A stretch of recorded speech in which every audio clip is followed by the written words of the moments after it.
Nah, kembali ke trivia spesies kali ini. Ini juga masih bagian dari koleksi Om Yanto ya di Jawa Barat. Inilah salah satu Nepenthes kesukaan kelontong ruru juga, Nepenthes emai. Nah, emai ini seperti kita lihat dari bentuk sama kantong sama coraknya, dia udah masuk ke keluarga Maxima kompleks ya. Daunnya maksima, bulunya juga khas maksima, batangnya juga, apalagi warna corak kantongnya.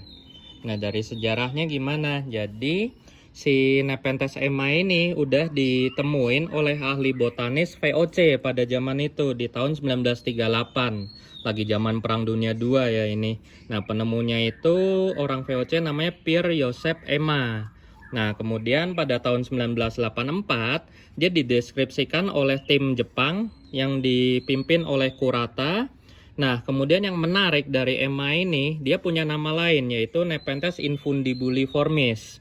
Nah, sejarahnya gimana? Jadi pas Kurata ngedeskripsi Emma ini pada tahun 1984, itu dia kejar-kejaran dengan peneliti lain yang namanya Turnbull.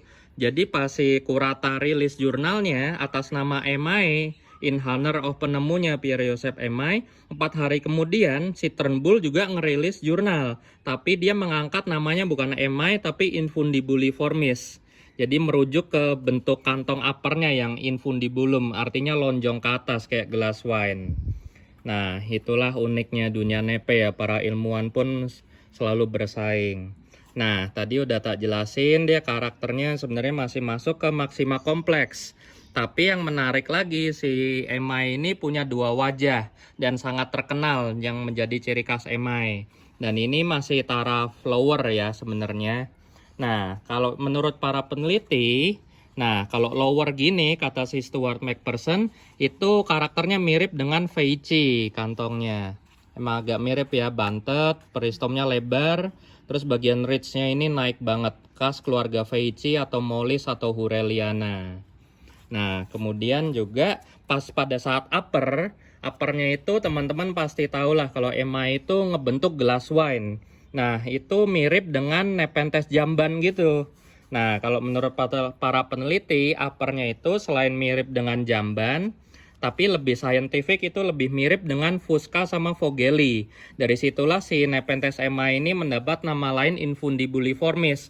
Jadi kantongnya itu nanti bentuk jamba kayak uppernya Nepenthes jamban lah, kayak gelas wine. Nah, kalau ciri khas Fuscanya itu topi ridge-nya ini nanti akan semakin menipis pada saat upper, kayak cuman garis doang. Kemudian mirip dengan Vogelinya juga karena mirip gelas wine juga. Jadi akan sangat kurus di sini, kemudian sangat melebar di atasnya. Nah, kemudian juga yang menarik dari upper pitcher-nya Emma ini, pada saat sudah upper nanti, itu dia viskositas cairan dalam nepenya itu sangat lengket. Mirip dengan karakter-karakter nepe toilet yang berasal dari Sumatera ya. Dan ini udah diteliti, viskositas cairannya itu juga kental banget. Ciri khas untuk memerangkap serangga-serangga terbang. Dan itu adalah bentuk evolusi yang dimana nanti pada saat dia upper, peristomnya ini kan akan lebih tipis ya. Nah, biasa nepe-nepe yang peristomnya tipis gitu akan mengevolusikan enzimnya akan lebih kental, biar serangga lebih terjamin ke perangkap. Nah, ini karena udah kecampur air, kita coba cek ya. Nah, kelihatan tuh, kelihatan kental banget. Ini masih cairan aslinya. Tuh, beda ya dengan nepe-nepe lain. Kita coba yang ini udah kantong rada tua.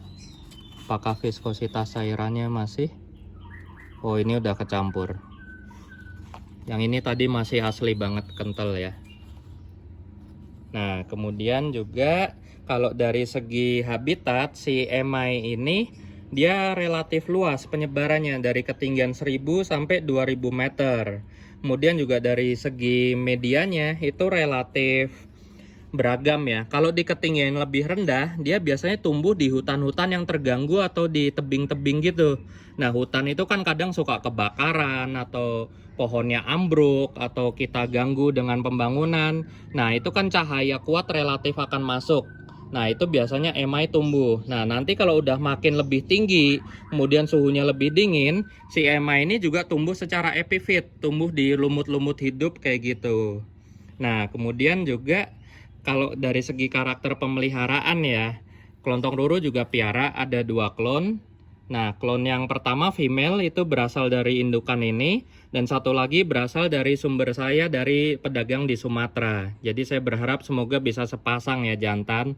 Nah, dari pengalaman saya miara keduanya, yang klon dari seller Sumatera itu saya pakai medianya full sphagnum moss. Nah, dari media full sphagnum moss ini pertumbuhannya relatif pelan tapi party ya. Jadi cakep lah tumbuhnya tetap, tapi rate growth-nya itu di tempat saya cukup pelan, kayak Clypeatas. Jadi 1 bulan itu paling cuman 1 daun. Nah, kalau Clypeata itu agak lebih cepet dikit, 1 bulan itu sekitar 1,5 daun. Nah, kemudian juga kalau menurut para peneliti, dia juga relatif apa ya, tahan dengan teduh.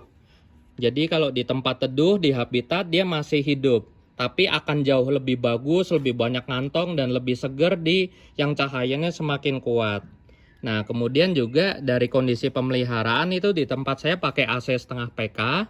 Jadi itu malamnya paling mentok di sekitar suhu 20 derajat Celcius saja. Dan kelembapannya relatif biasa, sekitar 70-an. Karena nggak saya masukin GH, tapi saya taruh di rak bagian luar GH-nya menggunakan grow light. Nah, dari situlah saya bisa lihat karakternya relatif bandel, asal suhunya terpenuhi ya, nggak panas banget. Di siangnya itu di ruangan saya paling mentok di 32 sampai 33. Dan itu mungkin kompensasi dari bulunya dia ya, bisa membantu asal suhunya cukup, nggak terlalu lembab, dia masih bisa tumbuh dan mau ngantong.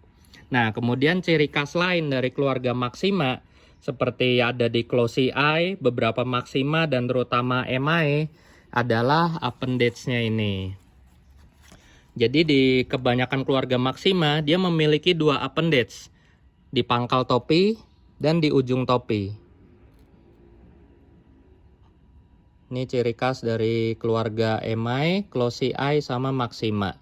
Kemudian di appendage yang pangkal ini bisa kita lihat semut-semut banyak berkumpul karena nektar glandnya banyak ya di sini. Tuh kita bisa lihat, ini nektar semua nih isinya di sini. Dan si topi ini pada saat upper nanti akan semakin menipis, bentuknya kayak fuska. Nah, oke, sekian teman-teman, semoga membantu ya. Dan Emae ini juga hanya ada di Sulawesi, endemik di sana.